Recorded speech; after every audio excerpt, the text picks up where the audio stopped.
Well, thank you very much for being here tonight, folks, and thanks to Bill for inviting me. It's great to see a good turnout. Before I start, I want to tell a little story. I was in Los Angeles not long ago, and I walked up to a street vendor to buy some food. You know, I love street food.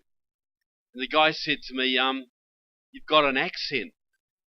And I said, yeah, I'm from New Zealand. He said, "Well, where's that?" So to make it easy for him, I said, "Well, look, it's down near Australia." He said, where Arnold Schwarzenegger comes from. So that's what we're dealing with, people. And he's a businessman. I'm sure he votes, but, you know, there's a little bit of ignorance out there. A little bit. Now, I've probably spoken to maybe 400 groups around your country, and they always ask me the same thing. You know, why does someone from New Zealand care about what's happening in America? And I say there are two basic reasons. The first is simple gratitude. You know, my country was facing invasion by the Japanese in World War II. All of our guys were over in North Africa fighting the Nazis. And my parents tell me this story. They were facing invasion, and if it hadn't been for the sacrifice of your fathers and uncles and grandfathers at the battles of Guadalcanal and the Coral Sea and Midway, we would have been done, folks. That's a very strong memory in my country. The second reason is related, but it's a little more selfish. Ronald Reagan had it right. This is the last best hope for mankind. If freedom should ever fail in the United States, if you lose your constitution, your liberty, your economic dynamism, and your military superiority, all of which have been hugely trashed in the last 8 years, if you lose that, folks, the bad guys of this planet will take over. I'm talking Russia, China, Iran, Cuba, Nicaragua, Venezuela, and their Islamic allies. And they are allies, people. Absolutely all lined up against this country and Israel and what's left of Europe. See, we have a world, it's always worked this way, that big fish eat little fish. It's worked that way since time immemorial. But you had a president, Obama, who thought he could change all that. He thought if he cut your military to ribbons, gutted every aspect of it, and waved a peace flag across the world, the lion would lie down with the lamb and we'd have peace breaking out all over, right? Do you think Vladimir Putin would have invaded the Ukraine? Do you think China would be threatening the Philippines and Japan? Do you think North Korea would be threatening this country? Do you think ISIS could have committed atrocities across Syria and Iraq if you had had a Reagan in the White House? A Reagan backed up by a very, very strong military. But the bad guys of the world are on the march, people, because this country has twice elected an anti-American president. And people say, Obama, he was out of his depth. He didn't understand foreign policy. He didn't know what he was doing. If he was just stupid, people, wouldn't he have made a mistake in your favor once in a while? If Obama was a fully paid up Russian or Iranian agent here to destroy your military, to gut your economy, to bring this country to its knees and wreck your constitution, what would he have done differently than he did? It wasn't stupidity, people. It was malice. Pure and simple anti-Americanism motivated by Marxism and Islamic sympathies. That's exactly what it was, and there's no sense in calling it anything else. And I want to say to you folks, There's a lot of gratitude all around the world right now because in the last elections, Americans did the right thing, people. And this state, Michigan, shone more than any other because it was not expected, folks.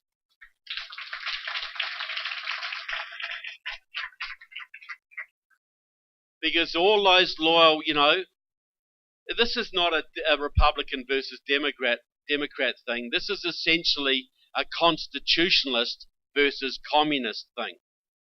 And you got a whole bunch of people in the state who may have voted Democrat for years and years and years because Daddy was a Democrat and Granddad was a Democrat and I'm going to be a Democrat. But they are still patriotic people, folks, who love this country, who love the Constitution, who love their Second Amendment, and they were sick to death of seeing it all trashed and having to apologize for it.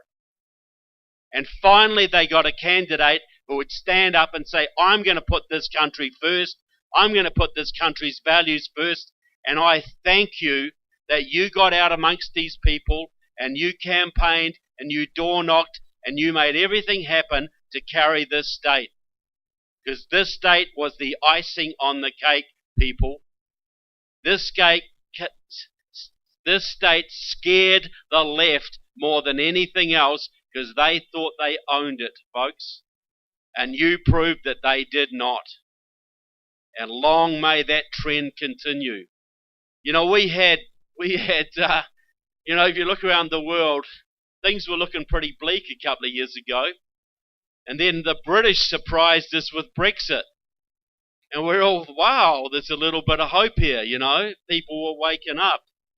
And then we were told that Hillary Clinton had it in a bag and she was going to bring it down. And she, there's no point even getting out to vote because Hillary was going to be the one. And right up to election night, I believed it. A lot of people believed it. But on election night, when you saw Florida fall and Ohio fall, and they got up to 254 electoral college votes, then you could see a miracle was brewing, folks. And it really was a miracle. There's no question about that. So you saw it happen. And the Germans have a word, they call it Schadenfreude. And it's taking pleasure in someone else's pain. And it's not a very nice thing, right? It's not very nice. But when the cameras panned the Democratic Party headquarters that night, and you saw these kids crying and weeping, didn't you get a little bit of Schadenfreude? And don't you think you deserved it after 8 years of Obama? I think you could take a little bit of pleasure in that because they would have taken a lot of pleasure had we lost. And they would have had no mercy on us whatsoever. Because I want to say what was at stake there, folks. People were, okay, we won an election, but I want to say something first too.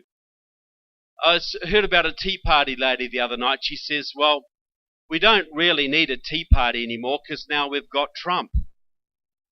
What a dumb attitude. The Tea Party, the Republican grassroots, the grassroots activists like yourself are needed more than ever because the left has declared war on Trump. The media's against him, Hollywood's against him, the Democrats are against him, the unions are against him, and a large chunk of his own party is against him. This man needs help, folks, because he's all he's got. He is all we have between us and oblivion.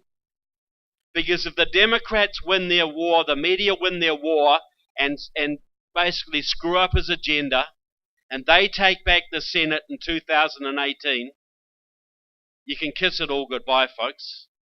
Because all the things he wants to do that need to be done will not get done, and he will lose in 2020, and they were back to square one, only we will not get another chance.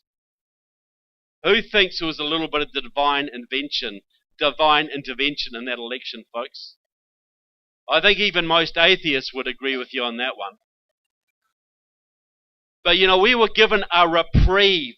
But please think of it as a reprieve. It wasn't salvation. It wasn't you're all free, get out of jail free now. It was a second chance. And that's all it is. And right now it's hanging by a thread because the media's out there. They've already got General Flynn. They're going after Steve Bannon. They're going after Jeff Sessions. All the people around Trump they're trying to bring down. And if they do that, people, all our work goes for nothing.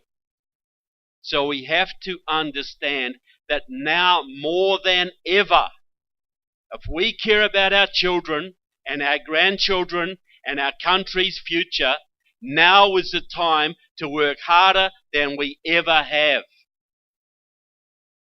I would love a holiday. I'm sure you would too.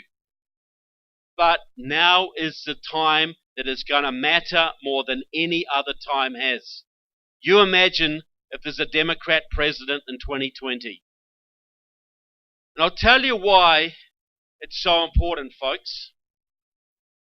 Now, Hillary Clinton, if she had won, she promised to do something in the first 100 days that would have destroyed your country forever.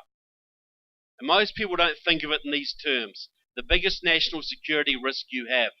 She was going to give amnesty to all of the undocumented illegal immigrants in this country. Now, what does that mean? Does that mean you're going to lose some jobs, your wages and conditions will go down? Yes, all of that. But think about it in numerical terms. There are between 12 and 40 million illegals in this country, folks. How do they tend to vote when they get the vote? 80% Democrat. 80%. So the last election was won by about 2 million votes. Most elections are 1, 2, 1.5 million votes. So the Democrats get between 10 and 32 million votes out of amnesty. What's that going to do to the Republican Party, folks? What's that going to do to the conservative movement? There ain't going to be one. It's over. You can never beat that. So you are that far away from a one-party state. So you think, okay, the Democrats are in control for the next 50 years. So what? Well, you know that as soon as they get the Supreme Court, your First Amendment and Second Amendment rights are gone. You know that the radical gays are going to come into your churches and demand to get married, and when you refuse to do it, you're going to get $1 million lawsuit and shut you down. You know that. You know that your military is going to be completely gutted. Vladimir Putin's going to take Europe. You know that. And China's going to take the Far East. You know that. You know that radical Islam is going to go on the rampage across Europe and across the Middle East and North Africa. You know that too. It doesn't leave a lot of places to run to, folks. It really doesn't. So the plan was very simple. They were going to win the election. They were going to legalize the illegal immigrants.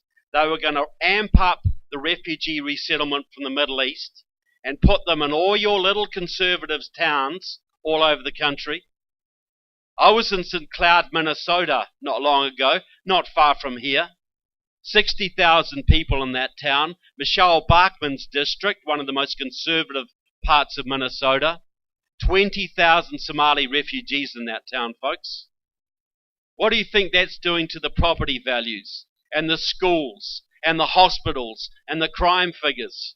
But what do you think it would do to the politics when the SCIU brings their buses into that community and buses those people around to every polling place in Minnesota?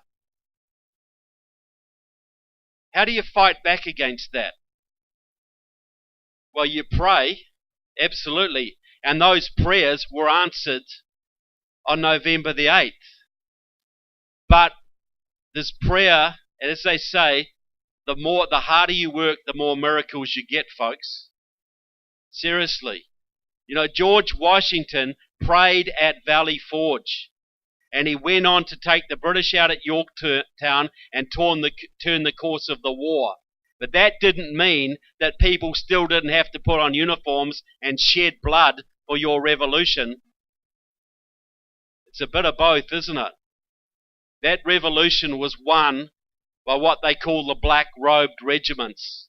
The pastors with the Bible in one hand and the long rifle in the other. That's what won you your country, folks. It wasn't just one or the other, it was both. And that's what has to win your country now. You can't ignore one, you can't ignore the other. So the plan, folks, right now, the Democrats have been, and when I say the Democrats, I want to put it this way. You all know patriotic Democrats. I'm sure a lot of you people have voted Democrat in the past. But is the Democratic Party today the same as it was under Harry Truman or JFK? Do you think Harry Truman would go on about transgender bathrooms? Do you think JFK would be banning fracking and banning, shutting down industry across the country? See, what happened is this, very simple. Your Constitution warns you to guard against enemies, foreign and domestic, right? And which are more dangerous, the enemy over there or the enemy in your highest councils? See, what happens is this. We all know that communism collapsed in 1989, right? 1990, it was all over, right? Except nobody told the communists that, okay? So what happened in this country, you used to have, in 1994, the communists took over the American labor movement under a man called John Sweeney, the president of the AFL-CIO, a card-carrying member of Democratic Socialists of America, a Marxist group despite its name. And they removed the anti-communist clause from the AFL-CIO's constitution. Communists were banned from the union movement up to that point. They took that out and the Marxists came flooding back. All those 60s radicals who were getting into their 40s joined the union movement and took it completely over. There's not a single major labour union in this country now that is not communist controlled. SEIU, AFSCME, NEA, AFT, United Auto Workers, you name it, they own it. So if you own the union movement, how much influence does that give you over the Democratic Party? You tell me one elected Democrat in this country from county commission to federal level who does not owe his job to the unions. You tell me one. So 3,000 communists, well, there's about 15,000 card-carrying communists in this country. They took over the unions, which gave them complete leverage over the Democratic Party. Because, what do you do if you don't buck what the union tells you? You're going to get support next time? You're going to get money next time? Are they going to primary you out? They completely took over the Democratic Party, and then they started pushing the Democratic Party to adopt their legislation, their laws. So the process is very simple. The communists set a policy. It might be socialization of student loans. It might be green jobs. It might be an anti-fracking ban. It might be a nuclear deal with Iran. It might be Obamacare. It might be, all of those started out as communist policies. They became union policies, and the unions made them Democrat policy. That is how 15,000 communists were basically running this country under Obama. Running a country of 320 million people. And just to prove the point, how many people here have been union members in the past or are union members now? Quite a few. It's Michigan, yeah? Right? So, you tell me this. Which organization in the United States 25 years ago was the most actively opposed to illegal immigration? The unions. Cesar Chavez had people on the border kicking out what he called wetbacks. Cesar Chavez, the hero of the movement, used to talk about wetbacks people on TV. The AFL-CIO was constantly lobbying Congress to increase penalties on any employer caught employing illegals because it took their jobs. It lowered their wages and conditions. Very logical. Now, which organization in this country is leading the charge to legalize the illegals? It's the same people. Now, why the change, folks? Because there's a man called Eliseo Medina, a Marxist, a member of Democratic Socialists of America. He is the leader of the amnesty movement in this country. He is the man that Obama consulted before making any moves on immigration. He is the man who got the AFL-CIO to flip their policy from anti-illegal immigration to pro-illegal immigration, which happened at their convention in Louisiana in 2000. He is the man who got the amnesty bill pushed through the Senate, and he almost got it through the House, and he would have done it if it hadn't been for the Tea Party screwing it up for him. Right? So, what's it all about for him? This is his life's work, And is he all about giving equal rights to immigrants? Is he about the American dream and welcoming people to the country? Not a single word, folks.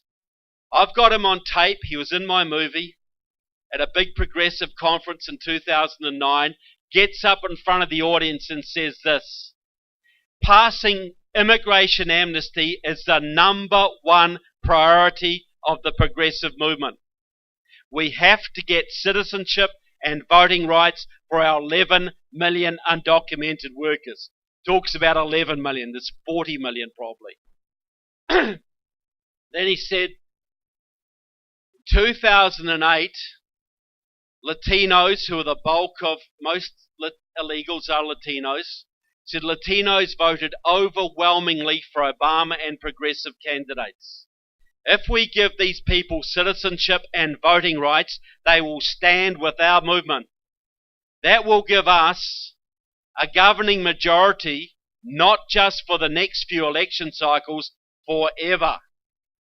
As I said, people, 8, 10, 12, 30, 40 million new votes for the Democrats, that's it. It's a one-party state. Very simple.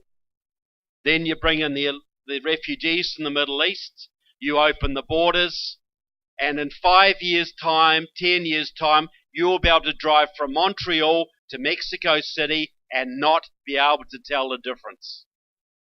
That is the plan. Now, the plan now has been modified a bit because Donald Trump screwed it up for them. And I'll tell you, but the plan is this. There's a guy out of San Francisco called Stephen Phillips. Black guy. He was at Stanford University in the 80s, where he was a member of the League of Revolutionary Struggle, a Maoist communist group. Now, in 1990, him and his comrades changed the name to the Unity Organizing Committee, and they effectively, deliberately went about infiltrating the Democratic Party. That was what they did. The whole League of Revolutionary Struggle changed its name and moved into the Democratic Party. Now, he had a plan, he had a vision, because they had all been working in Jesse Jackson's Rainbow Coalition. Does anybody remember that? So what was the Rainbow Coalition? That was an attempt to create a majority by linking progressive whites, the black community, the Asian American community, and the Latino community into a majority coalition. So this is what these people decided to do inside the Democratic Party, but do it more efficiently and relying on the fact that these populations have increased in the last few years. Now, Steve Phillips wrote a book recently called Brown is the New White. And what he said was this. He said, we are now already a majority. We just have to get our people voting and we will be the permanent government of this country. And his logic was very simple. He said there are 26% of the voting population who are progressive whites. And they're all about putting people in blocks, right? They are racist to the core. But 26% of the population are progressive whites. They will vote Democrat if you put Adolf Hitler on the ticket. They don't care. They'll just vote straight ticket. Then you add up the Latino population, the black population, Asian Americans. That's 39% who are progressives of colour. 39 and 26 is 55. The permanent governing majority. So he said, all we have to do is get our people out voting and we will be the government forever. And to do that, we need to promote progressives of colour to lead the tickets. So that is why they were the first funders of Barack Obama. That is why they got behind Cory Booker, who was the senator from New Jersey, who's part of their little cell in Stanford. That's why they just elected Kamala Harris, the new senator from California. And they've got behind a whole bunch of other candidates of colour around the country.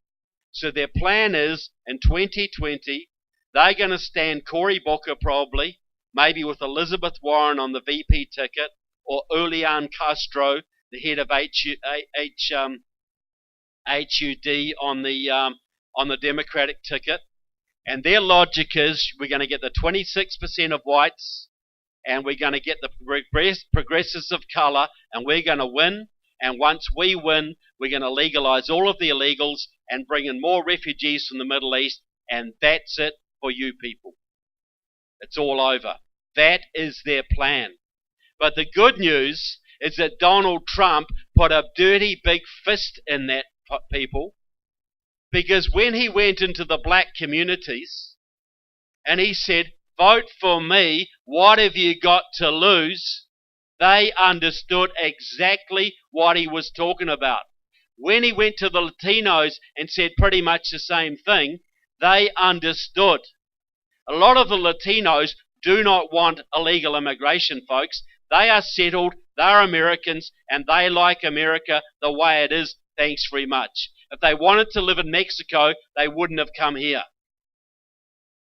So by standing up like that, Donald Trump is starting to destroy their little plan, because the black community did not turn out for the Democrats as they were supposed to do. A lot of them voted for Trump. A lot of Latinos voted for Trump.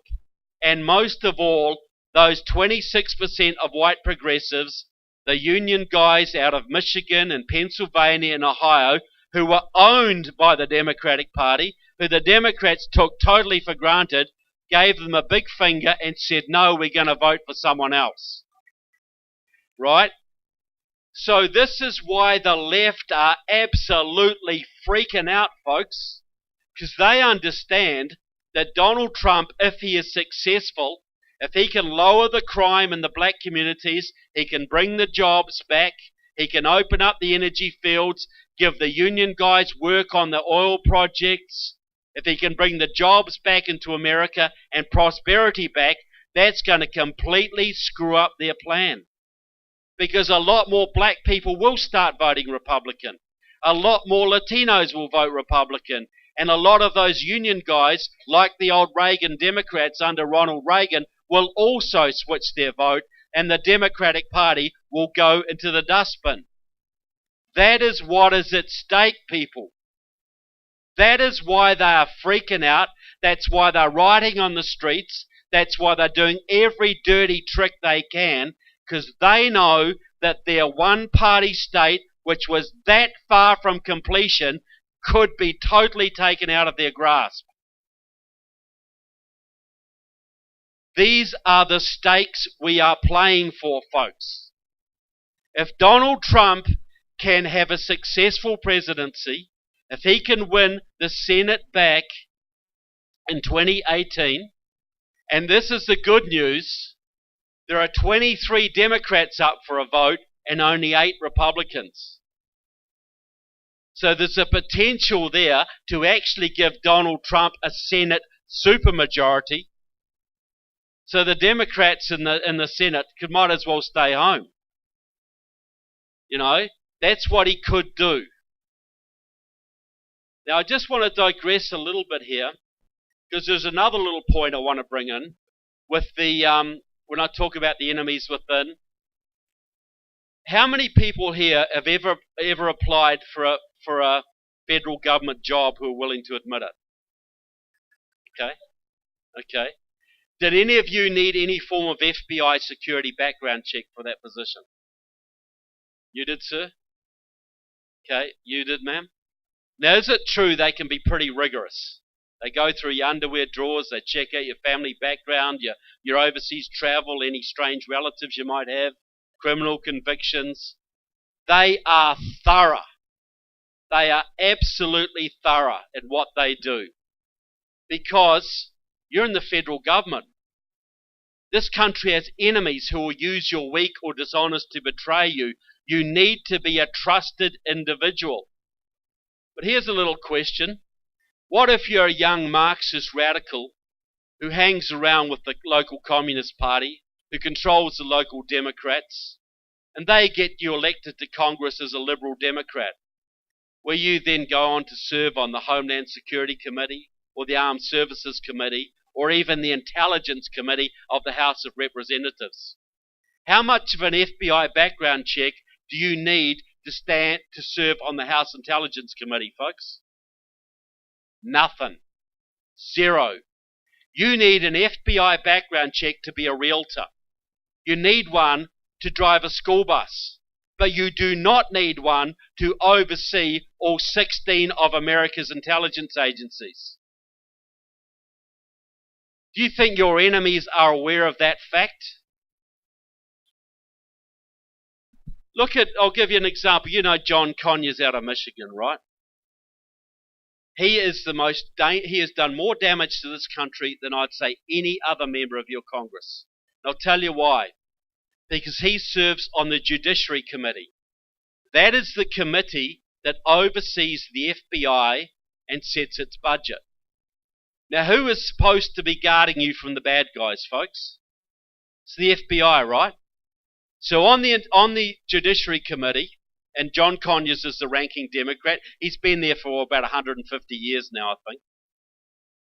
You have Judy Chu, who used to be active with the Communist Workers' Party, a pro-Chinese group, and is a very active friend of Communist China. You have Jerry Nadler, who is an active member of Democratic Socialists of America, a Marxist group. And you have Luis Gutierrez out of Illinois, the man who tried to get the immigration bill through the House, who is a former member of the Puerto Rican Socialist Party, a pro-Cuban communist outfit, and hang around with Maoists. You got those 4 people on that committee, folks. They're just some of them. So the FBI comes to the Judiciary Committee and says, look, we need to get some money. We need to investigate the Muslim Brotherhood and these radical groups. What do you think John Conyers is going to do about that? Exactly what John Conyers does. There's a bill before the House right now to make the Muslim Brotherhood a designated terrorist organization.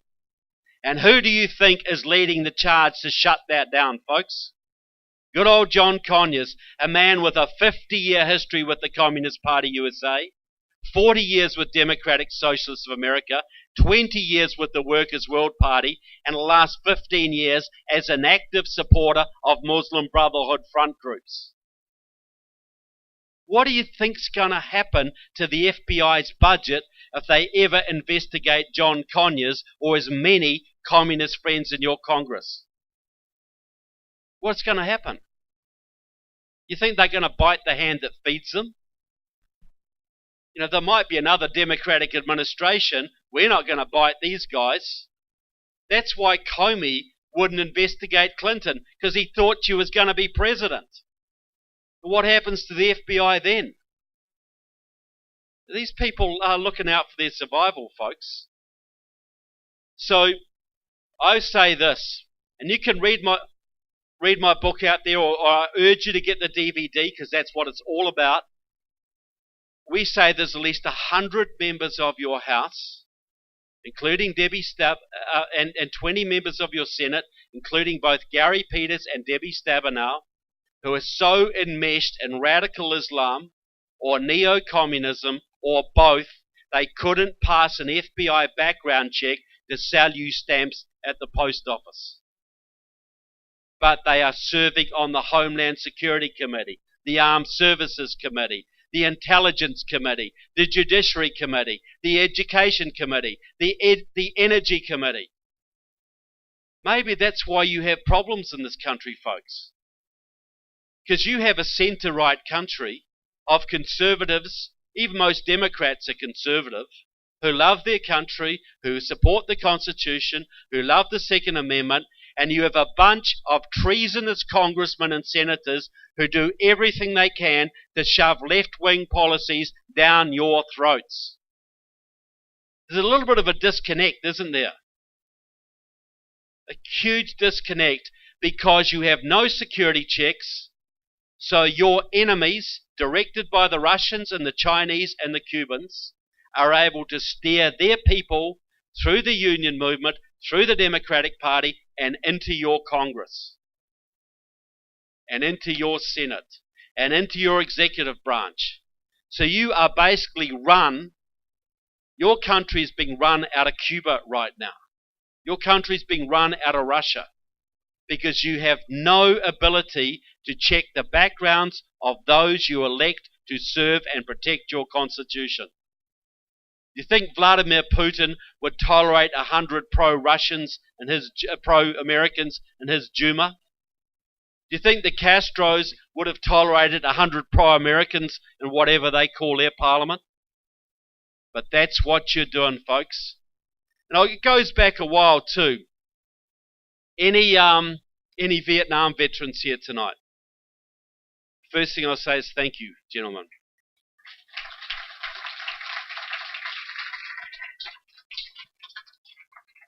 So here, I'm going to ask a couple of questions. One of them is very stupid, but I think you'll see where I'm going. Was the Vietnam War lost in the jungles of Vietnam? Everybody tells me the same thing. Is it true that your troops on the ground had some pretty tough rules of engagement? You weren't allowed to follow the enemy to certain areas. You couldn't bomb Hanoi Harbor. You couldn't chase the enemy across borders a lot of the times. You weren't allowed to even hold territory. You had to allow the enemy to re-infiltrate a lot of the time. Is any of that true? Well, here's the dumb question. Did those rules in any way hamper your ability to win that war? Okay.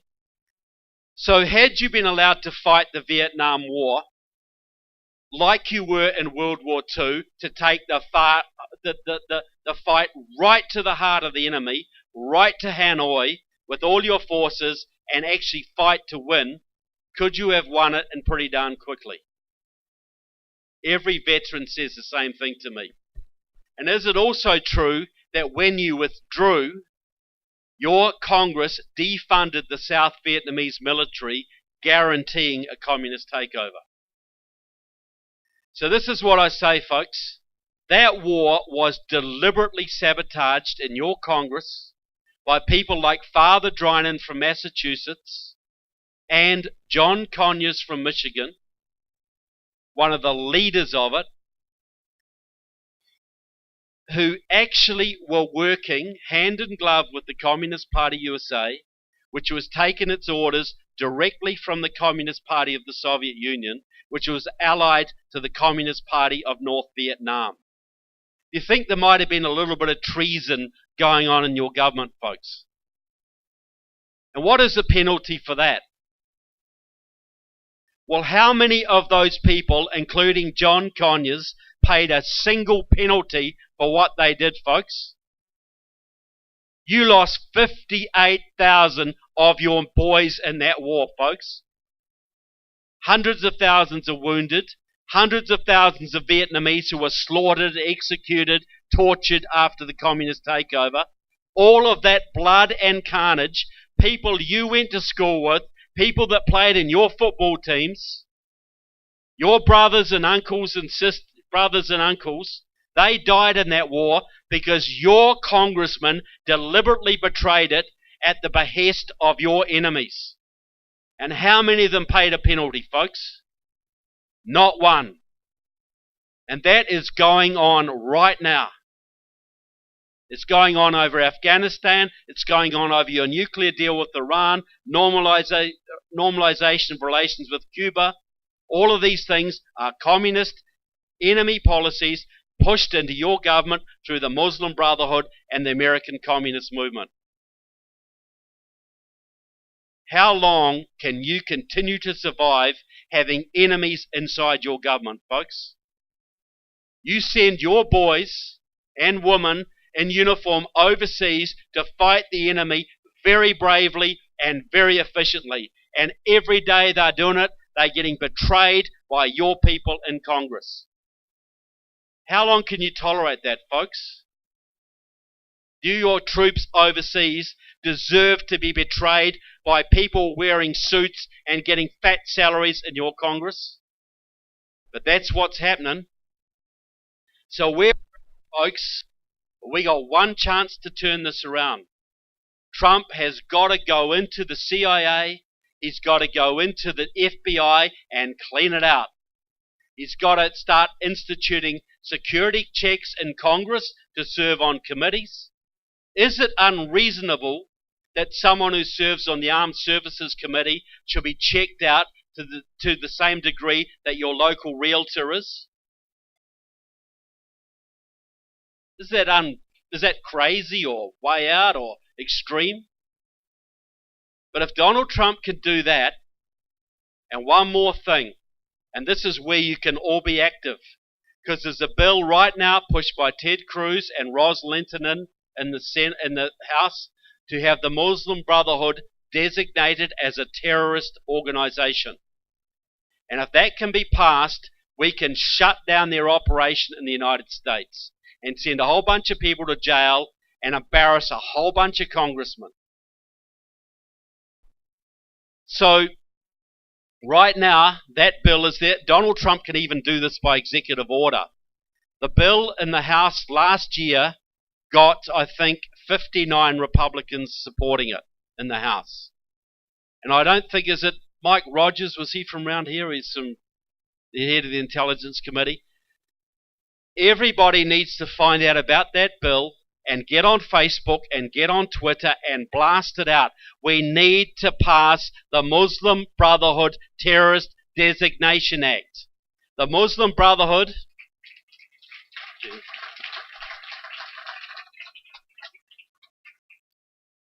The Muslim Brotherhood is a terrorist organization in Egypt and Saudi Arabia and Russia. But in America, it's in Congress. America, it's legal, it's open, it's active, and it's in your Congress, and it's basically betraying your country every day. Isn't it about time that changed? So Trump wants to do it, but what he wants is the public opinion behind him. Because you've seen what's happened whenever he does anything. You know, the travel ban from 7 countries, you saw the uproar there. Well, he needs to know that he's got your support, folks. You need to get on Facebook, you need to get on Twitter and blast this out. And that could make all of the difference. Is that something you can all do? Is that difficult? Find out the name of the bill and start talking about it on Facebook and Twitter. Because there's an organized campaign to do that across the country right now. Trump wants to do it, but he needs that public backing to do it. And if that can be passed, people, that means any congressman who works with CARE, any congressman who works with MASS, and Keith Ellison, for instance, MASS paid for his Hajj to Mecca. You know? So they are working hand in glove with these people, but that will make it so difficult. And you might even see some of them going to jail. You know, you might see some congressmen in orange jumpsuits. Wouldn't that be something, eh? Maybe they could be in the same cell block as Hillary Clinton.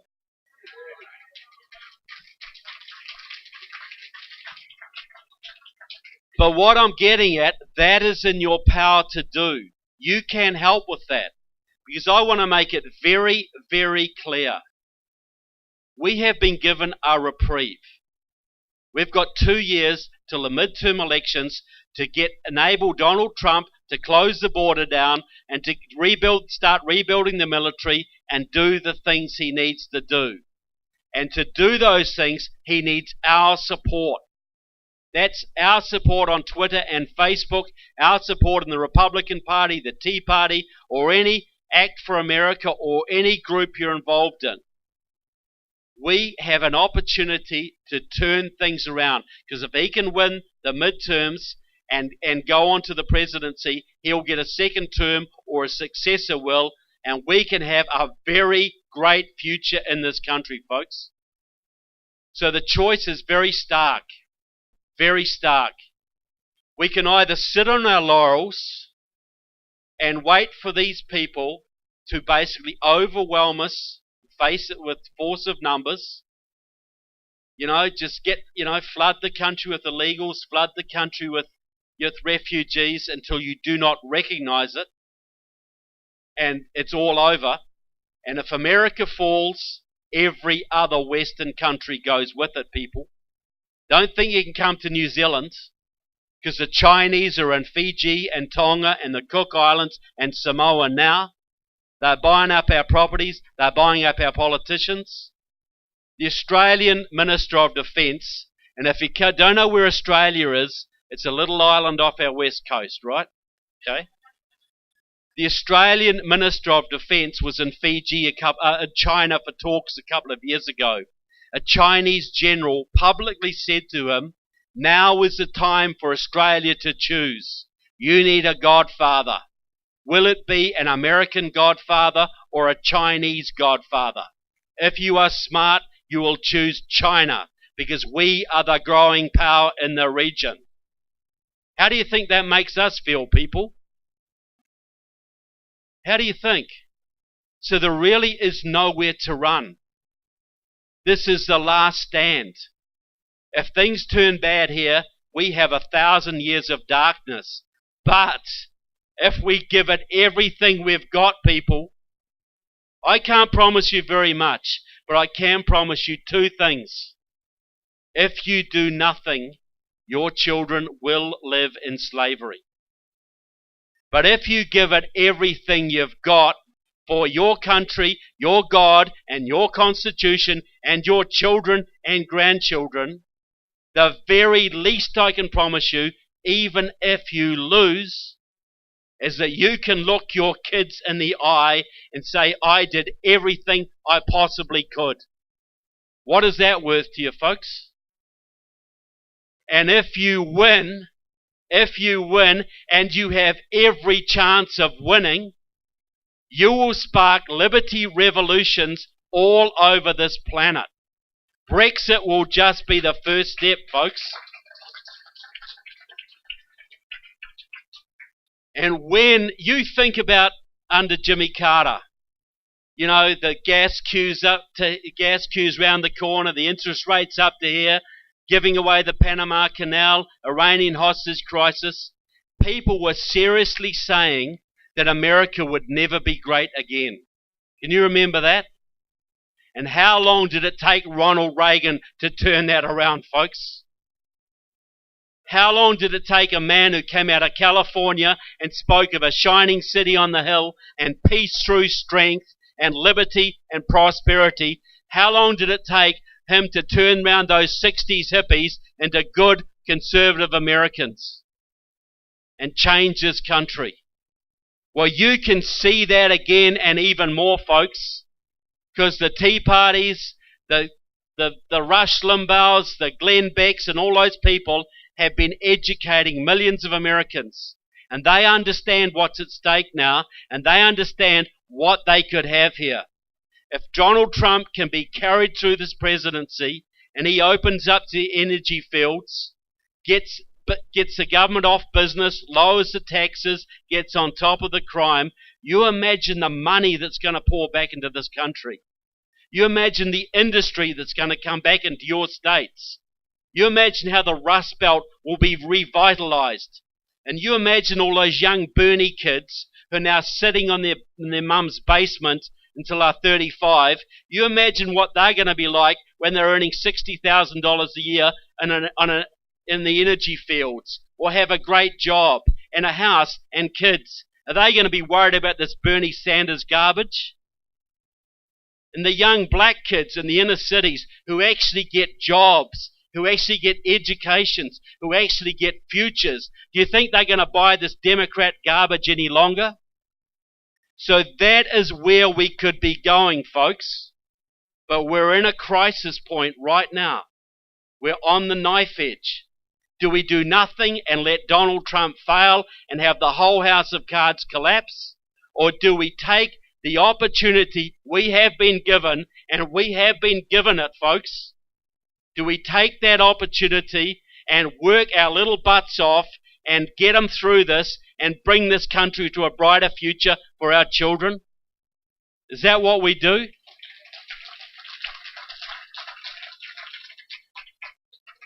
So I want to say to you folks, the reason I come here, because I could be having a nice life in New Zealand, the reason I come here, till the Chinese take over, the reason I come here is because people like you care. People like you come to meetings and get active and put up yard signs and make phone calls and Twitter and work and donate money and do all the things that's are needed to turn this country around.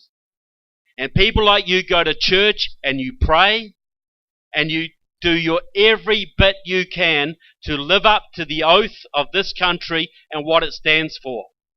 Because you do that, I consider it my duty to do what I do. Because I have a debt to pay to your country, folks. I am proud. I do what I do because people like you are doing what you're doing. This is an exceptional country, folks. You know, I know there's European people in this country, in this room tonight, who understand like I do, they're not all like you. People don't think like you all over the world, but they want to. They want to be led. They want to see that shining city on the hill again. And then they will throw off their own shackles. So I just want to say to you, thank you so much for what you do for America, for my country, and for liberty. God bless America and God bless Michigan. Thank you very much.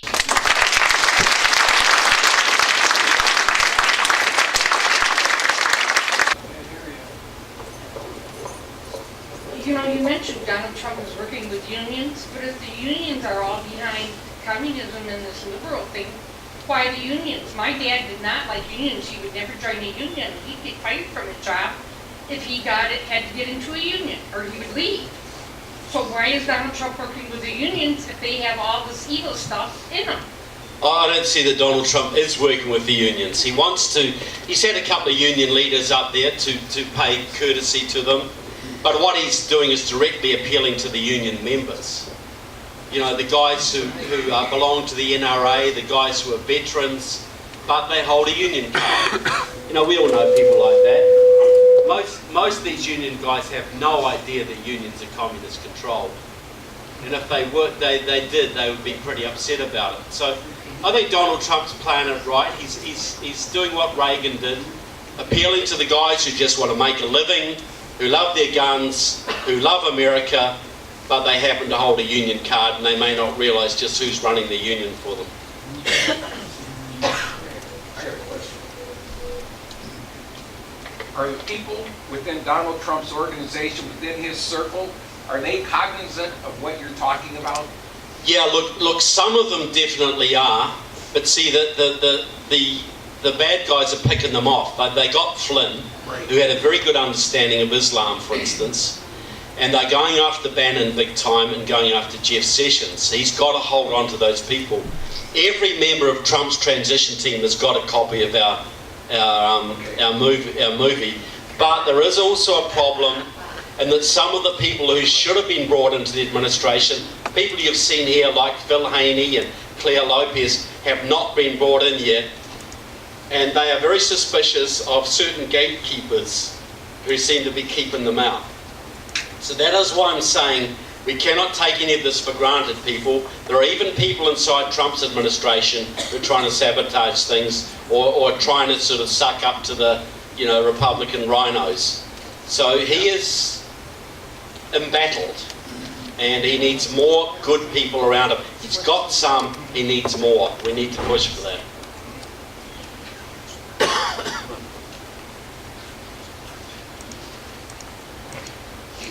Yes, Hendrik, who I was talking about before. Yeah. Anyway, Hendrik. Anyway, I'm puzzled about Donald Trump's decision to keep Comey. Do you have any theory why that is? Yeah, well, I hope that that's a temporary decision. I think Comey is far too compromised. I think a lot of the leadership of the FBI is compromised. I think until he gets Jeff Sessions established as Attorney General, he really can't do much there. But I'm hoping when he does, he will do what's already starting to happen in the State Department. A big clean out happens. Because I think Sessions will be pretty hardcore. He'll pass the orders down on the line.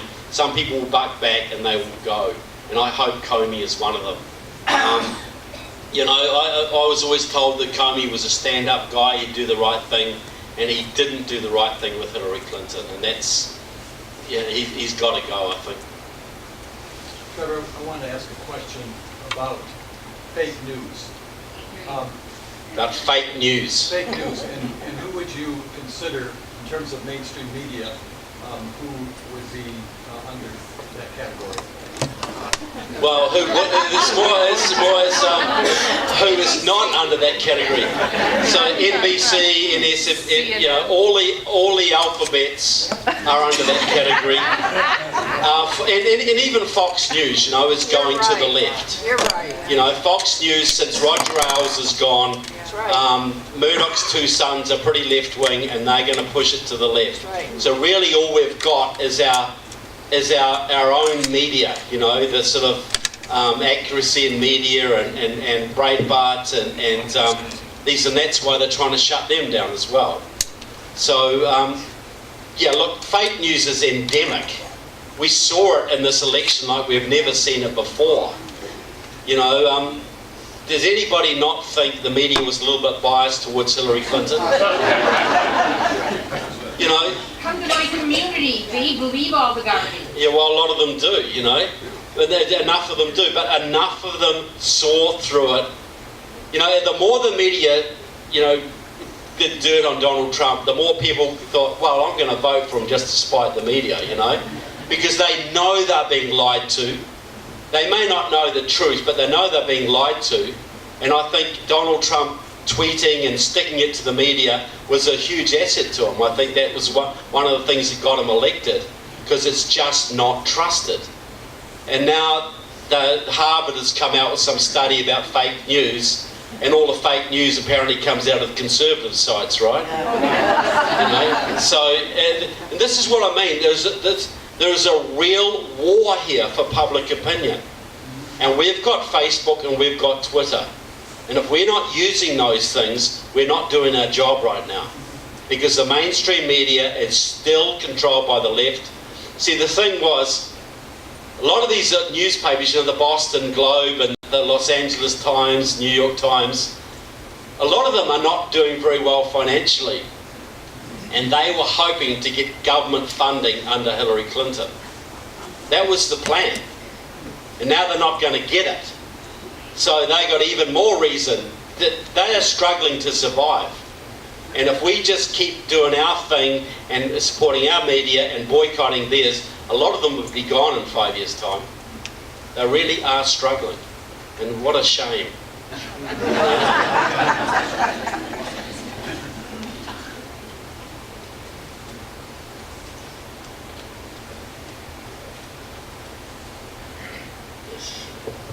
Yeah, it's working. Yep. I'd like to thank you for coming here. I'd like to thank you guys for inviting me. You are a true hero. There's a lot of heroes being portrayed on TV that have nothing to do with being a hero. You're putting your butt on the line. There's people that would kill you, and you come here and warn us. and I want to thank you. Well, Number two,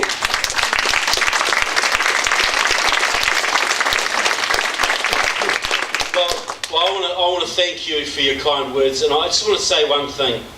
There's only one thing more dangerous than doing what I'm doing, and that's not doing it. Because I got kids, right? And you've got kids, and that's what we are doing this for. We owe them a good future. And I'm not going to look my kids in the eye and say I did nothing. Sorry. we're not going to either. Yeah, thank you. Number two, would you agree that what's going on in this country is basically a coup to undermine the present authorities? Absolutely. You know, Obama is sitting in Washington now. Valerie Jarrett has moved into his house, you know, and they are running the whole left-wing operation through the Justice Department, through the holdovers that they've got in there, through their friends in the media, the radical communists on the streets, the Muslim Brotherhood. All of their allies are dumping on Trump. All of them. So that is why I say we cannot take this for granted.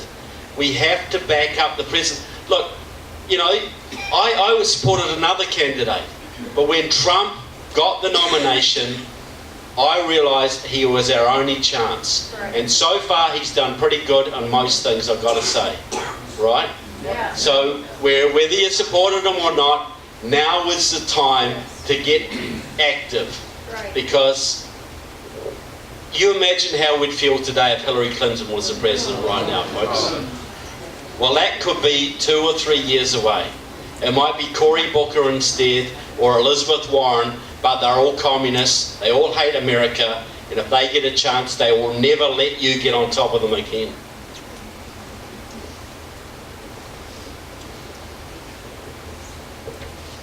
I agree with you on Trump. I was with him in the beginning. I thought if anybody is going to do it, Trump is going to do it. And I'm so glad he got it. Well, I didn't have that faith, but I'm glad to be proven wrong. So I would have rather voted for a religious guy, Ben Carson, or any of them, you know, but Trump is the only one with guts enough to get up there and do it. well, you got to give him credit. He did it against all of the odds. Yes. And for all those people who supported him right from the beginning, I say thank you. Yes, and I have S.2230, Muslim Brotherhood Right. Terrorist Designation Act of 2015, Yeah. 114th Congress. Oh no, that would have been in the last Congress. So it was There's another HR 32 in the Congress and SS something in the Senate, but those bills lapsed. So it's going to be, they've just reintroduced them now.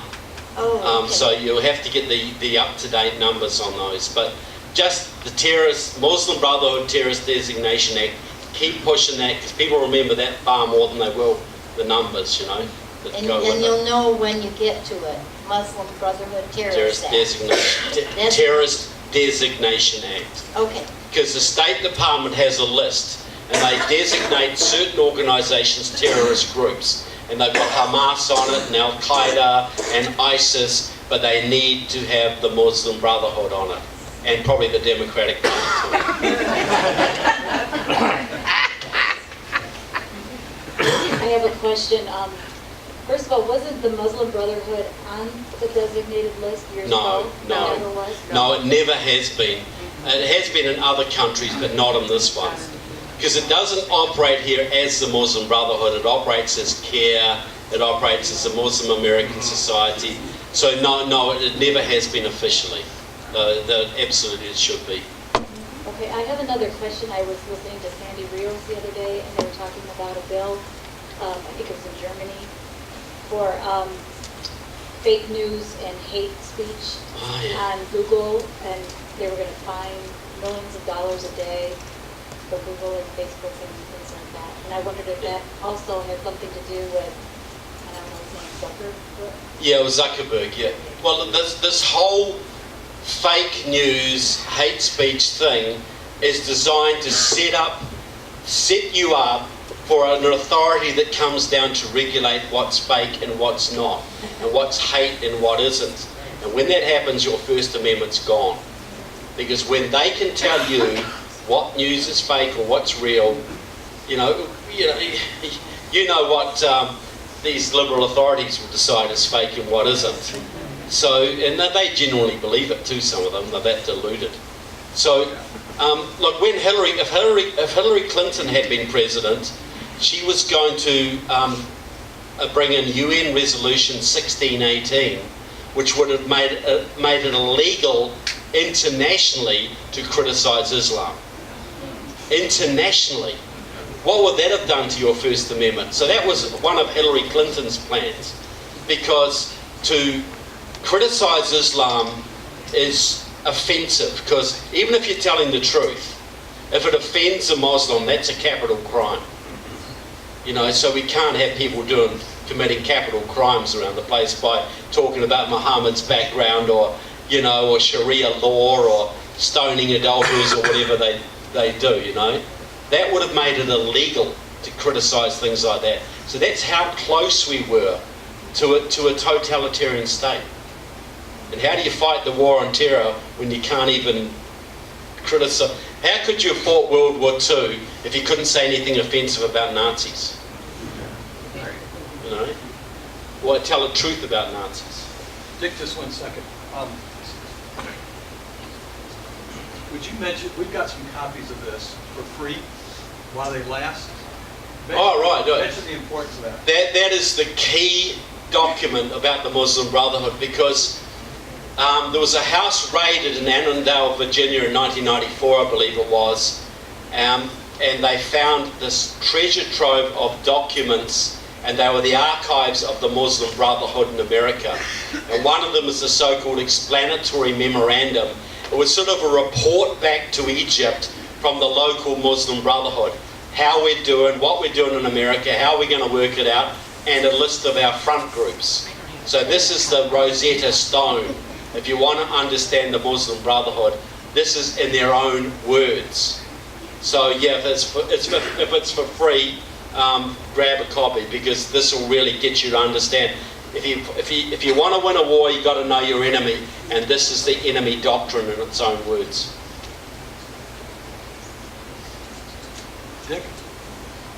Tell me, in your opinion, would it be a help to Trump and his programs if the people of the United States, or at least the people that are behind Trump, would boycott all advertisers backing the liberal news media? Oh, look, absolutely.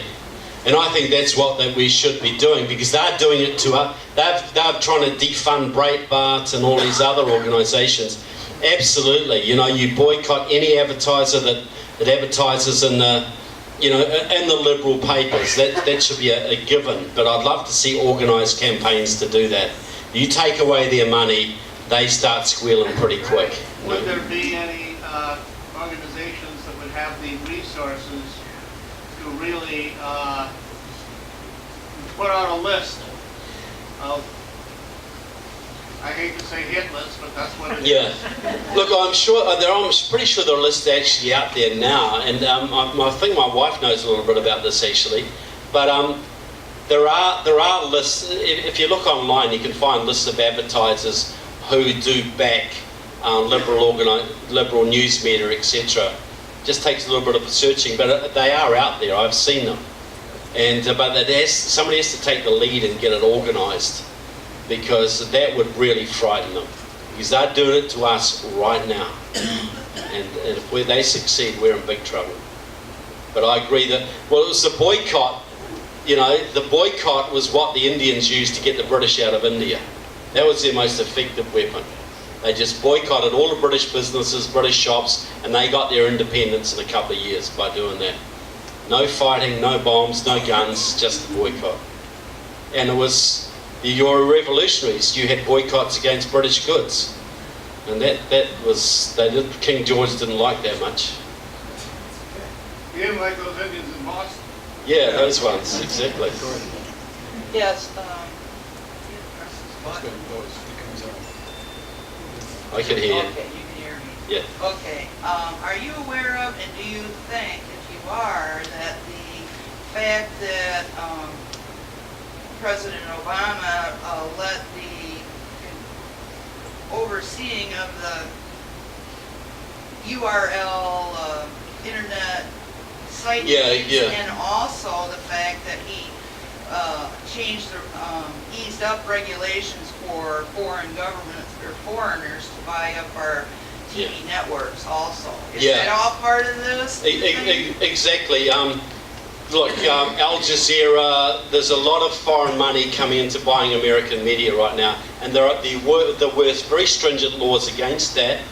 They were abandoned under Obama. He let Al Jazeera come in, RT, which is a Kremlin propaganda operation. I think that has got to be put back into place very, very strongly. American media for American consumers, I think, is very, very important.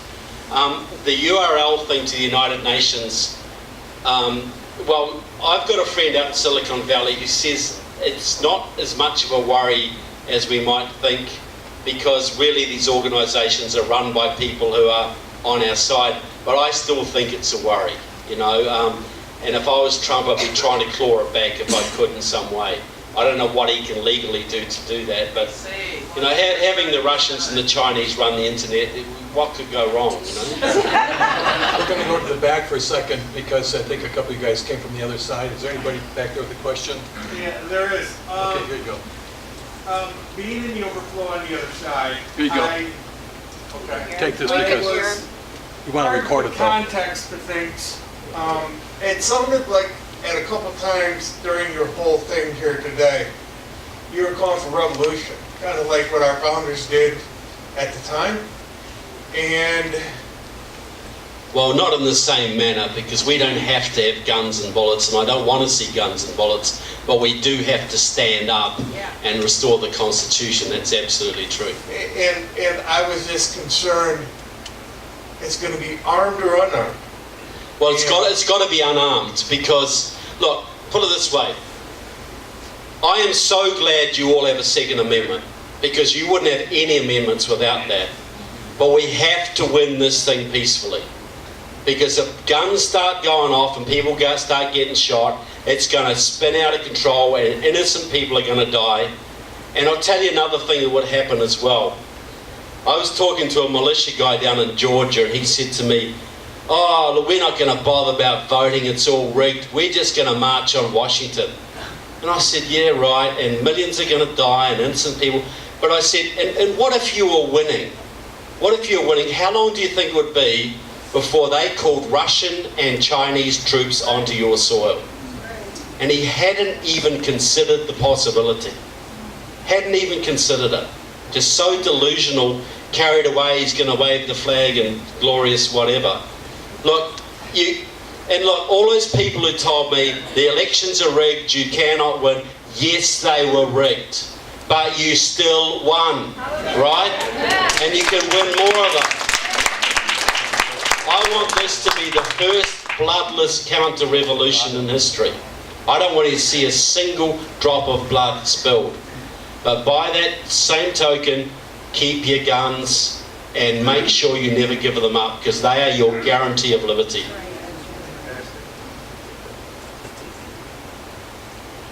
Along that same line, when do the Dems and Obama and all these people that are trying to bring down Trump, when do they become guilty of sedition? Well, when Jeff Sessions charges them with it, because they are guilty of it now. There's a huge amount of sedition already occurring, but nobody has had the political will to actually apply it. I'm hoping Jeff Sessions will have the will, because a lot of these people deserve to be in jail. Right. You know, and the other thing too, another reason the Democrats were so desperate to hold on to power, there's a whole bunch of them that know that they have done crimes that should put them in jail. They have been corrupt. So now there's a new administration and they don't want those crimes exposed. That's another reason they want to shut Trump down. But yes, absolutely, you have laws on the books right now that could shut down a lot of this problem. Well, I want Jeff Sessions to start applying them. That's another thing you could talk about in public opinion as well, to actually build up the public opinion for that, because You know, the administration's watching Twitter and Facebook every day. They want to know where you're thinking, what you're willing to accept, and what you're willing to back up. Because, in relation to this Jeff Sessions, however, I know you'd be able to speak to this. Right now, his administration is basically himself and a few other trusted ones at this point. And so I think that we get a little impatient that this good man, which I think he's acknowledged as a good man, he cannot move until he's actually got a staff. Exactly. Well, and this is why the Dems are holding up everything they can to drag it out. You know, Trump needs to get his cabinet in place, Sessions needs to get his staff in place, then he can start doing stuff. And he has to clean out the holdovers from the Obama administration and from the Bush administration too, you know. Right. So there has to be a major cleaning out, because if there isn't that cleaning out, they will fail. And so we got some good guys in there, but they need our backup. This idea that now Trump's in power, we don't need the Tea Party anymore, is the most irresponsible thing I've ever heard. It's just insane. When Obama took office, under the Department of FEMA, he used our shovel-ready money to begin building internment camps. There are now over 800 within the United States. There are, as far as I know, 6 within Michigan that are internment camps. They have the barbed wire and razor wire around the outside. They have their towers. And they are being manned, waiting for, it would have been Hillary to put whomever in the internment camps. What happens to those?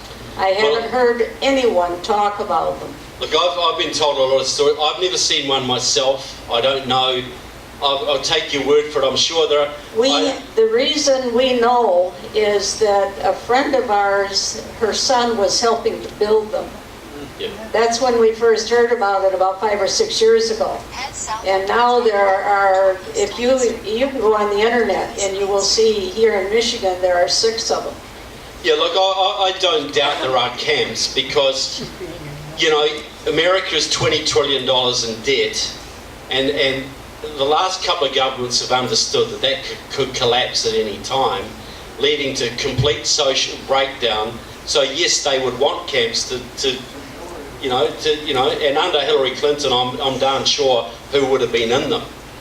You know, but I cannot. All I know is every government has plans for civil breakdown, and I know that Obama really beat them up and gave a lot of powers. You know, the education department's got more guns than most states have, you know, under Obama. So they were certainly planning for civil unrest. They were planning, you know, Operation Jade Helm was a trial run. So what does Trump do? I don't know, you know. I think they should be dismantled, but they shouldn't all be dismantled, because there might be a time when they are needed to control, you know, rampaging Muslims or whatever. You know, every government has to have facilities to hold civil unrest, you know, rioters and that kind of thing. But there may be far too many, I don't know. It's not something I can speak to very well, unfortunately. Trevor, we don't want to just totally tear you down because you've got another trip to make. But I'm fine. You okay? All right, we'll go a little bit longer. But I understand there's people who might need to get away. But please, if you do, just see my wife Victoria on the way out and have a chat to her. She's very friendly. But I'm happy to talk a little bit longer if you wish. So I just wanted to talk to you a little bit about, you talked about the revolution, you know, not being weaponized, but being information. I think my question is kind of Google. When you Google something, like I Googled the Brotherhood Terrorist Act, the very first thing that pops up is the Georgetown Education website debunking proofs. So I think, is it true? I mean, is Google kind of back in? Oh, absolutely. They're putting all sorts of algorithms on the, you know, to slant what you see and rank websites, you know. Absolutely they so are. I'm just saying, when you do the information, when you talk about going on Facebook, Because I kind of enjoy doing it with some of the people I know, and I've had the chance to meet people around the world, so I get to do it with people from other countries. So, I mean, when you do it, I just implore everybody to make sure you put a lot of effort into educating yourself and knowing where you can go to back yourself up. Don't just say, hey, Google it and you can see, because the very first thing you look up about Truth's Act is that it's debunked. Yeah, well, and don't tell them to go to Wikipedia, because that's just full of left-wing trolls. This is Georgetown education. Oh, yeah, so but it's Google that ranks. Yes. It ranks the sites. So what you do, you find the links yourself and you put them on Facebook, so they're going to what you need people to see. But you're absolutely right, this is an information war, and Google and Facebook are on it. Facebook shuts down conservative sites all the time, and they alter Twitter as well. Things start trending on Twitter that are totally meaningless, but they've got some left-wing element to them, and all of a sudden you find Black Lives Matter is trending on Twitter, where some big Muslim attack is sort of right at the bottom, you know. There's huge twisting of all those things. That's why we have to be in control as much as we possibly can. And Trevor, that's part of the real problem, isn't it? It's just like what you're stating there.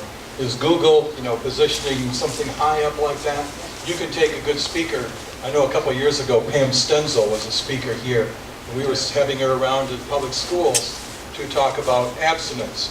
And they took a little clip out of a scene where she was using some sarcasm and humor and had sort of a ghastly look on her face. And so you go to Google, it makes her look like some kind of a weirdo, you know. Yeah, that's exactly that what word they do. spreads around such as that. And you know, we have. I've got a couple of a nephew and a niece, and they're both surgeons, and they're both leftists, and they're so-called good kids. I mean, they're in their late 20s, but you know, they have been under this liberal garbage all these years, and I am really taking that as a challenge to try to lead them through some things. So far, I'm not doing real well. Yeah. Because they keep pointing back to Slate, for example. Slate, you know, and other leftist. The kids have been indoctrinated, and that's why I think you should be also on Betsy DeVos's case, not to just reform education, actually abolish the department. Just get it off, get rid of it, so you can return education back to the local level. That would be a huge improvement. This gentleman over here has been waiting for a while, I know that.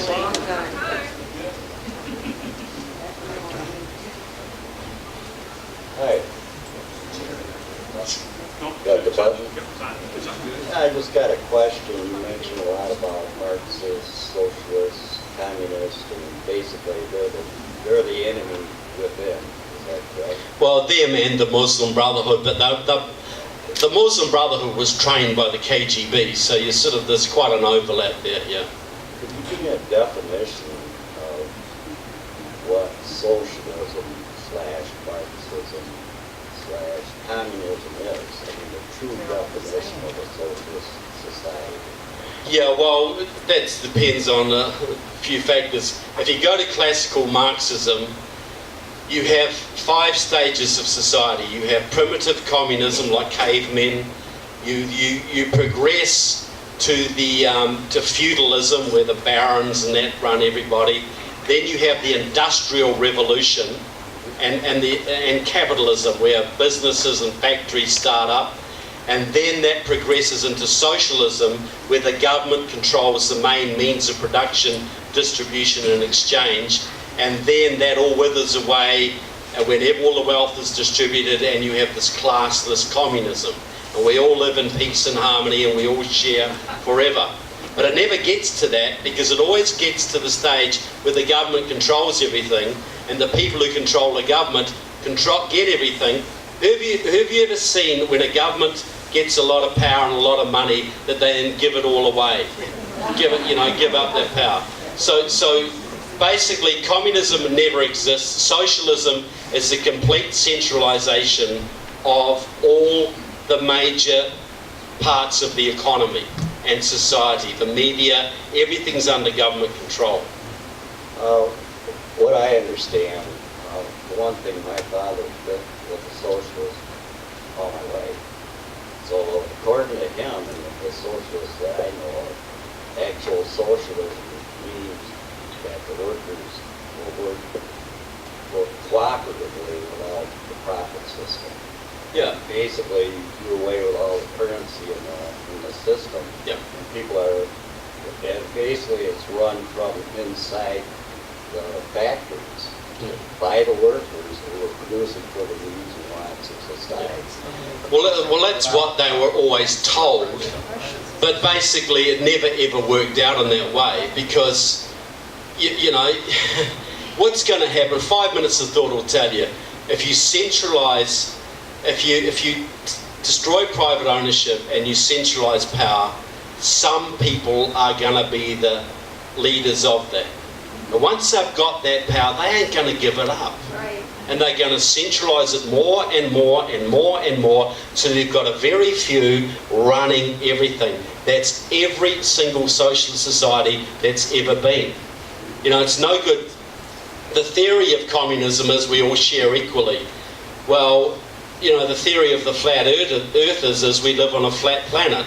Well, we know that isn't true. And we also know that sharing equally doesn't work either. Because every human being wants to look after himself and their own family first. And in a free enterprise system, that means we go out and work and produce and everybody's better. But in a socialist system, that just means that look, in a free enterprise system, you can better yourself by being honest and productive or by being a crook. Under a socialist system, the only way you can better yourself is by being a crook. So the crooks rise to the top. Ronald Reagan had a great saying. He said, there's only two places in the world where communism works. Hell, where they've already got it, and heaven, where they don't need it. You might consider getting the movie Agenda. That's also, and Trevor is quite a bit on that. It's a good movie. Right over here. See if I did this. I gave this. Yes. First of all, too, when communism takes over someplace, then there's also mass murder of the population. Absolutely, because certain people do not cooperate. Certain people have religious values, or they might be business owners, or they might just be bloody minded, and they want to be individuals and run their own lives. Well, we can't tolerate that. You know, Bill Ayers, who was a Weather Underground terrorist, I got a friend, Larry Grathwohl, who died recently, who was a terrorist with Bill Ayers. He was an FBI infiltrator. He sat there with Bill Ayers. When Bill Ayers, they said, well, they were discussing how many people, when we win the revolution, will we have to eliminate in the United States? And they were seriously saying about 25 million would have to die. So the rest could be re-educated, the kids could be re-educated, but there'll be 25 million, about 10% at the time, hardcore people who just couldn't be brought into the system. So the kind thing to do is kill them, because they're standing in the way of progress. You know, so every socialist system has murdered. You know, every hardcore socialist system has murdered its people. Well, my question is, how do we freeze the assets of someone who is acting as a treason? It's not even our countryman, George Soros, who is behind all these protests and causing riots and rigging voting and all the stuff he's doing. Well, I think, you know, like, if you look at George, I'd say something about George Soros. Look, he's committing sedition, he's committing a whole lot of things, but he's not being arrested for it because he's powerful. He has to be taken down. He has to be held accountable like everyone else is. I'll tell you two little stories that illustrate my point. During the Cold War, Ted Kennedy was going to Moscow and trying to undermine Ronald Reagan's defense policies and foreign policy, working with the KGB. And that's been proven. We found the documents.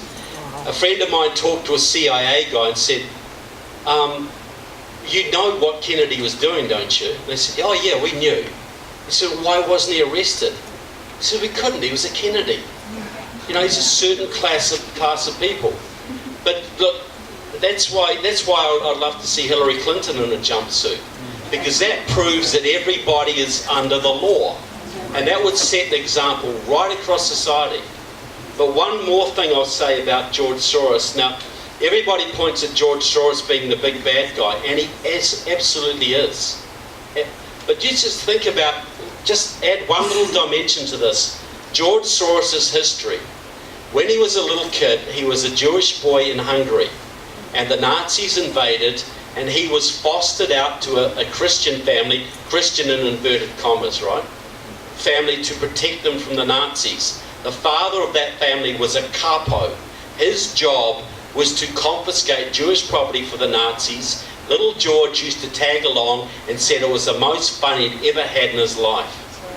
So then the Soviets invaded Hungary, and they were hanging Nazi collaborators from the lampposts. Yet George Soros, who was a Nazi collaborator, was allowed to leave Soviet-occupied Hungary, travel through Soviet-occupied Austria out to the West. How would you do that as a Nazi collaborator if you did not make deals with the authorities? So George Soros has worked in Russia's interest ever since. Ever since. And how easy would it be to make a big fat fortune if you had the KGB feeding you financial tips? So that's where I think George Soros comes from. And Vladimir Putin makes this big deal of, oh, we hate Soros, he's a big scumbag, we don't like Soros. He also says the same thing about radical Islam. Well, I know that Vladimir Putin controls radical Islam, and I'm pretty sure he controls George Soros as well. So that's something we need to take into account. But yeah, you're absolutely right. George Soros should be subpoenaed before the Senate, and he should be in jail. There's no question. And there's numerous laws that could be used to do that. It's the political will that needs to do it. Take maybe two more questions, if that's all right. Good. Bill. Yes, everybody talks about the red threat, the communists. Well, the thing is, communists, I think, it said in your DVD, all they're doing is changing their names. Yeah. And getting into the school system, teaching the children the new, not new, but yeah, really new ways of thinking, and taking away God out of the schools. Yeah, it's if you look at this as ultimately a spiritual battle. This is good versus evil. Yeah. And communism is just one mechanism. Nazism was another.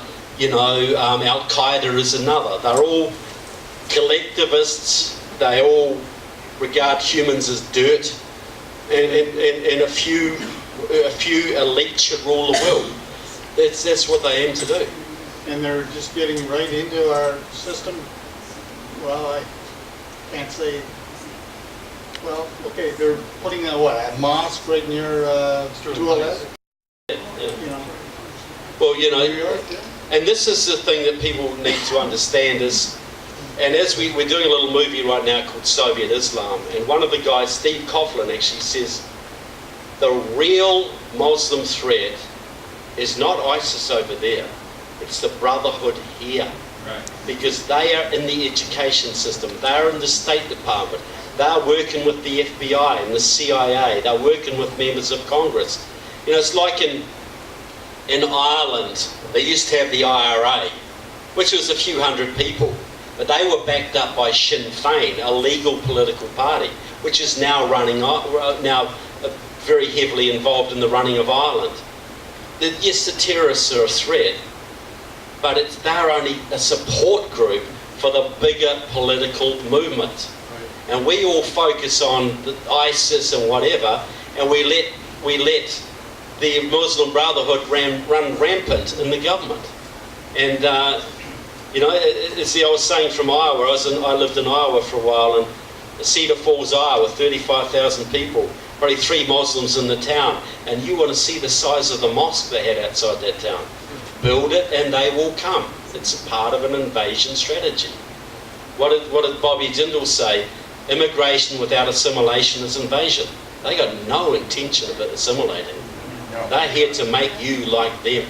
And if you don't be like them, you go. Sorry. Because they don't even see, real Muslims don't even see it as invasion, because Allah has given them the whole world. The fact that you people are in this country, you're trespassers. you're not supposed to be here. If you're not Muslims, you don't have any rights. So therefore, they're just taking back what belongs to them in their eyes. Yeah. Since Obama. Take one more question. I'd like to the gentleman over there to make one more question, and then you, sir, because I know you've got something about socialism. But yes, sir. Since Obama did so many executive orders of this and that Congress didn't even bat an eye at, why isn't Trump able to do the same thing and shut? Well, Obama got a bit of trouble over a couple of his orders. They were shut down by judges, immigration orders shut down by judges in Texas. But see, he found a conservative judge that would shut him down. Obama doesn't have to look, Trump is surrounded by liberal judges who will shut him down at any chance they get. So that's what he's got to deal with. So that's why Jeff Sessions is right now trying to clean out some of these judges. And then you're going to have to get the Supreme Court nominee through, because they are going to use judicial activism to shut Trump down, whereas Obama really had no opposition from the judiciary, or very little. It was very seldom. So that's the problem. Obama's been and the left have been infiltrating the judiciary system for decades now, through the National Lawyers Guild and other communist groups. So that's a big issue. But I just, Trump's got shut down on the Muslim, travel ban. The thing, you've got the McCarran Act in this country, which gives the president complete discretion to stop immigration of any individual or group of individuals that, in his opinion, may pose a danger to the United States. I don't know why he's not using the McCarran Act, because it's right there. Yes, I'll give you the last question, sir, if that's all right. Yes, sir. I just think one thing, the word communism, socialism, been distorted through the years. One thing, communism, it doesn't mean dictatorship or any kind of state-controlled society. It means like capitalism, we have a system where we make profits off of working. We're all being exploited. We're all wage slaves. Owned by the minority of 1%. So basically, a true social system within capitalism, which has never existed in the world yet, in the true form of what socialism is supposed to be. And what it is, workers will own control the means of production and don't produce the product. Yeah. And there will be no state control. But look, classical Marxism said there must be a dictatorship of the proletariat before you move on to communism. That's their own words. That's Lenin, that's Marx. Dictatorship of the proletariat, which basically means dictatorship, whoever's strong enough to get to the top. So you can talk about, you could talk about communism all you like, and I could talk about the fact, wouldn't it be great if gravity didn't work and we could all fly? It would be one, but it's a pipe dream, because it doesn't work. It simply does not work. And communists can say all the like a lot of American communists, they'll tell you, say, I know it failed in Europe, I know it failed in Russia, but that's because America sabotaged it. That's because America brought it down. If we can destroy America, then we can have socialism all over the world. Respectfully, sir, you have certain views on it, but I'll tell you, in my experience, any system that flies in the face of human nature ain't going to work. And human nature is that we look after ourselves and our families first. And that's not a bad thing. That's our responsibility. That's what we were put on the planet to do. And any system that says no, you have to mandated to share your wealth with others, because there's no choice about this. You have to do it. That is flying in the face of A, morality, and B, human nature. Could you save that until back at the table? I know it's good. Yeah, I always like debating it with socialists. I know you've got your views, sir, and I Plus, respect Trevor, them, but I want to get one last question into you. Okay. that has to do with our courts. I don't think we really have dealt with that question. You were kind of touching on it. You know, we know this North Circuit. You know, they blocked Trump. Then the Washington judge dropped. Explain that. That's another one of the tools or mechanisms where we could lose our freedom at that point, where they tie the hands of this president. Would you explain that to us? Well, you know, you have a hierarchy of courts in your country, and the top is the Supreme Court, which is actually given a lot more power than the Constitution said. It was really supposed to, all it was supposed to do was check whether a law was constitutional or not. That's it. There's no precedence or making decisions and, you know, a precedent, standing on a precedent. That's all garbage. Is it constitutional or is it not? That was the role for the Supreme Court, nothing else. But then you've got a whole layer of other courts who take precedents that have been corruptly set by the Supreme Court and run them down the line. And so you can put any conservative law, you know, a Second Amendment thing. That's why you get these laws saying that, you know, certain types of ammunition are illegal or certain guns are illegal. The right of the citizens to keep and bear arms shall not be infringed.